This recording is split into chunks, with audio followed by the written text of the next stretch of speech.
আসসালামু আলাইকুম। আজ আমি আপনাদেরকে তৈরি করে দেখাচ্ছি চাইনিজ প্রন ফ্রাইড রাইস।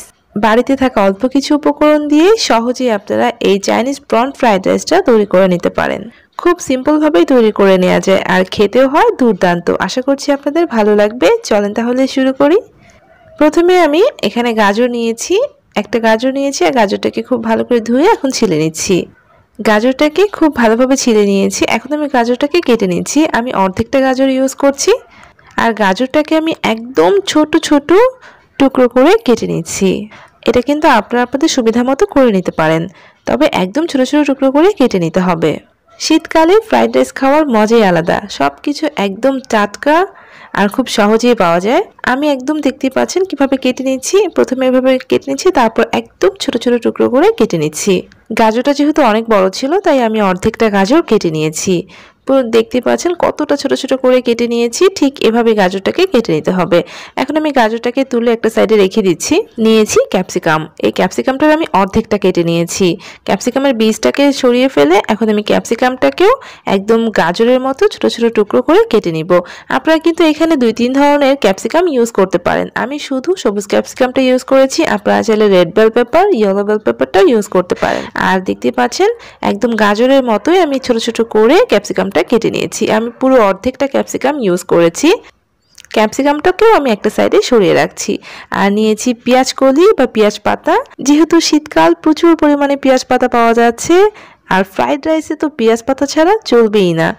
আমি পেঁয়াজ কলিটাকেও একদম ছোট ছোট কুচি করে কেটে নিচ্ছি। আমি বেশ অনেকটা পরিমাণে পেঁয়াজকলি ইউজ করেছি, কারণ এই পেঁয়াজ পাতার কারণে ফ্রাইড রাইসের ফ্লেভারটা অনেক ভালো হয় আর দেখতে যতটা সুন্দর লাগে খেতেও কিন্তু অনেক বেশি ভালো লাগে। পুরোটা কেটে নিয়েছি, একটা সাইডে সরিয়ে রেখেছি। আর এখন নিয়েছি পেঁয়াজ।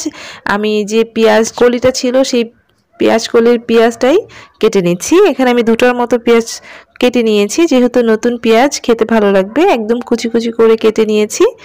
আর লাগছে রসুন।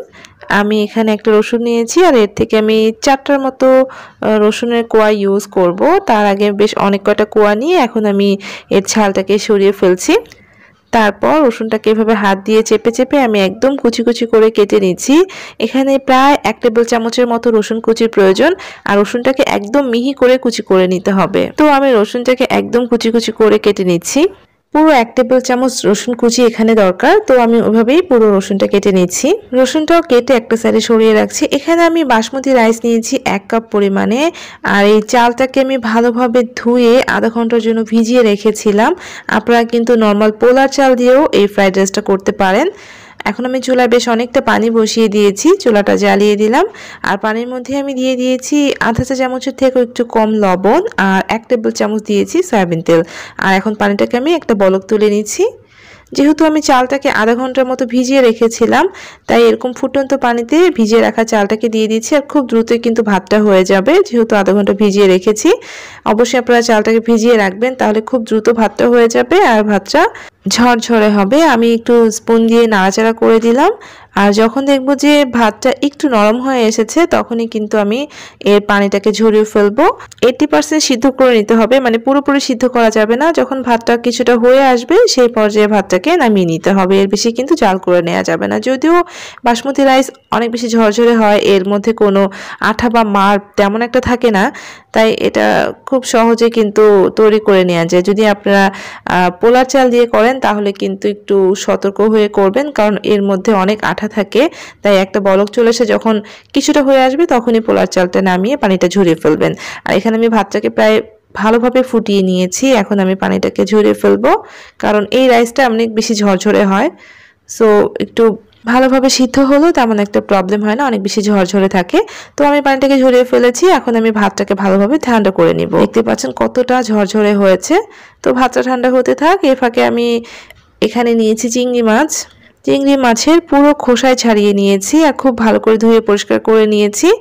এখন এই চিংড়ি মাছের মধ্যে আমি দিয়ে দিচ্ছি আধা চা চামচ আদা বাটা, আধা চা চামচ রসুন বাটা, দিয়ে দিচ্ছি আধা চা চামচের মতো লবণ, দিচ্ছি আধা চা চামচের মতো কালো গোলমরিচের গুঁড়া, 1 চা চামচ সয়া সস দিয়েছি আর আধা চা চামচ দিয়েছি ওয়েস্টার সস। আপনাদের কাছে যদি ওয়েস্টার সস না থাকে আপনারা নাও দিতে পারেন, আপনারা এখানে ফিশ সসও ইউজ করতে পারেন। খুব ভালো করে মিক্সড করে নিয়েছি। আমি চুলায় একটা ছড়ানো কড়াই বসিয়ে দিয়েছি। আর এর মধ্যে আমি তেল দিয়ে দিলাম, কারণ ফ্রাইড রাইস একটু ছড়ানো কড়াই বা প্যানের মধ্যে করলে অনেক বেশি ভালো হয়, নাড়াচাড়া করতে সুবিধা হয়। তো আমি এই জন্য একটা বাসার কড়াই বসিয়ে দিয়েছি, তার মধ্যে তেল দিয়ে দিলাম। তেলটাকে ভালোভাবে গরম করে নিয়েছি। এরপর মেখে রাখা চিংড়ি মাছটা দিয়ে দিচ্ছি। আর এই চিংড়ি মাছটাকে আমি কিছুক্ষণ ভেজে নিব, 5 মিনিটের মতো ভেজে নিলে হয়ে যাবে। চুলার আঁচটাকে বাড়িয়ে দিয়ে 5 থেকে 7 মিনিট ভেজে নিব।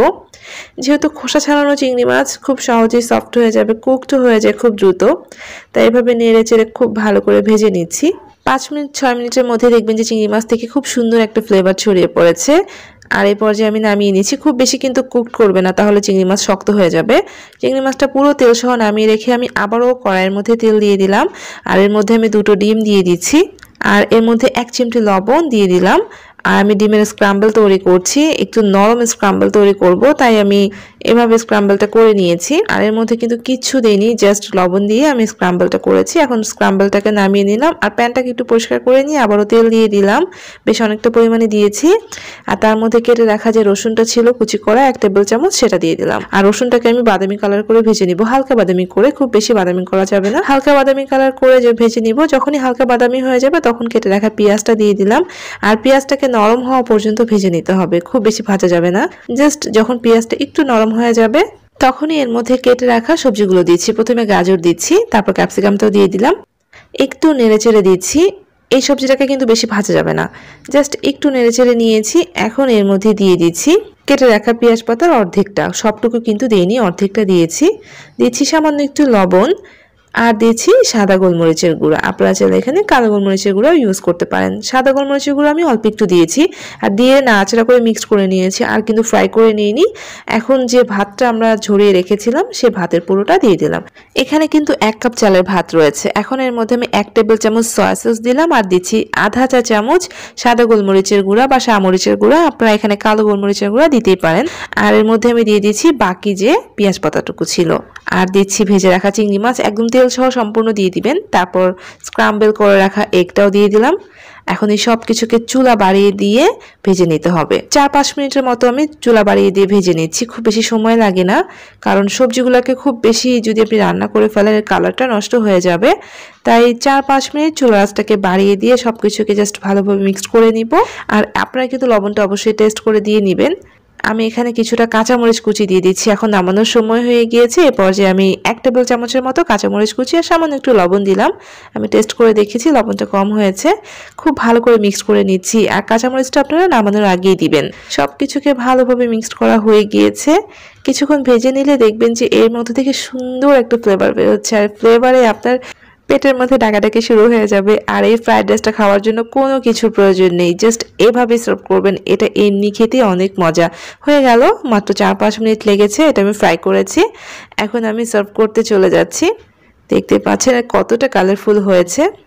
গরম গরম সার্ভ করে নিয়েছি, দেখতে পাচ্ছেন এটা কতটা ইয়ামি লাগছে। এটার সাথে কোনো কিছুর প্রয়োজন নেই। চাইনিজ প্রন ফ্রাইড রাইস এমনি খেতে দুর্দান্ত।